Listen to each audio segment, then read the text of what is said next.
ഷോൺജി ഇന്ന് ദുബായിൽ നിന്ന് അബുദാബിയിലോട്ട് നമ്മളെ കാണാൻ വേണ്ടിട്ട് വന്ന കേട്ടോ. അതുകൊണ്ട് ഇന്ന് ഷോൺജിയെ മുടിപ്പിക്കാന്ന് വെച്ച എല്ലാവരും കൂടെ. അങ്ങനെ ഞങ്ങൾ എല്ലാവരും കൂടെ ഷെഫ് ലതയിൽ വന്നിട്ട് ഷോൺജിയെ കൊണ്ട് ഫുഡൊക്കെ ഓർഡർ ചെയ്യിപ്പിച്ച് കഴിക്കാൻ തുടങ്ങി കേട്ടോ. വെൽക്കം ഡ്രിങ്ക് ഒന്നുകൂടെ തരാമെന്ന് ചോദിച്ചപ്പോൾ ഒരു മടിയും കൂടെ നമ്മൾ കൊണ്ട് തരുന്ന ആളാണ് കേട്ടോ ഇത്. ഇവരുള്ളതുകൊണ്ട് ഷെഫ് ലതയ്ക്ക് ഭയങ്കര ലാഭമാണ്. കാരണം ഇവർ നമ്മുടെ അടുത്ത് വന്നിട്ട് ഓരോ ഡിഷിനെ പറ്റിയും പറഞ്ഞ് നമ്മളെങ്ങനെ അത് മേടിക്കണമെന്നുള്ളൊരവസ്ഥ വരെ എത്തിക്കും. അങ്ങനെ മേടിച്ചതാണ് കേട്ടതാണ് ഈ ഗിരി പൊറോട്ട. അത്യാവശ്യം സാധനം ചൂടുള്ളതുകൊണ്ട് എല്ലാവർക്കും വേണ്ടിയിട്ട് ആള് സെർവ് ചെയ്ത് തന്നെ കേട്ടോ. ഷോൺജിക്ക് പുതിയ ജോലി കിട്ടിയതിൻ്റെ ചിലവായതുകൊണ്ട് എല്ലാവരും നല്ല വെട്ടി അടിച്ച്. എന്നിട്ട് അവിടെ ഞങ്ങൾ നേരെ നെസ്റ്റോയിൽ വന്നു. കാരണം ഷോൺജിയെ കൊണ്ട് എന്തെങ്കിലുമൊക്കെ മേടിപ്പിക്കണമല്ലോ. അപ്പോൾ വിചാരിച്ചെന്നാൽ ഒരു ഹണി കേക്കോ അല്ലെങ്കിൽ ചീസ് കേക്കോ വാങ്ങിക്കാം. അങ്ങനെ കഠിനമായ പരിശ്രമത്തിന് ശേഷം ഷോൺജിയെ കൊണ്ട് സമ്മതിപ്പിച്ച് ചീസ് കേക്ക് വാങ്ങിച്ചു.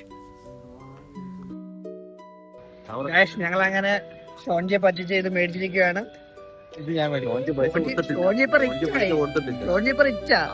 അങ്ങനെ അതെടുത്ത് വെളിയിൽ വന്ന് ഞങ്ങൾ എല്ലാവരും ഇവിടെ അത് ട്രൈ ചെയ്തു. സംഭവം അടിപൊളിയാണ്.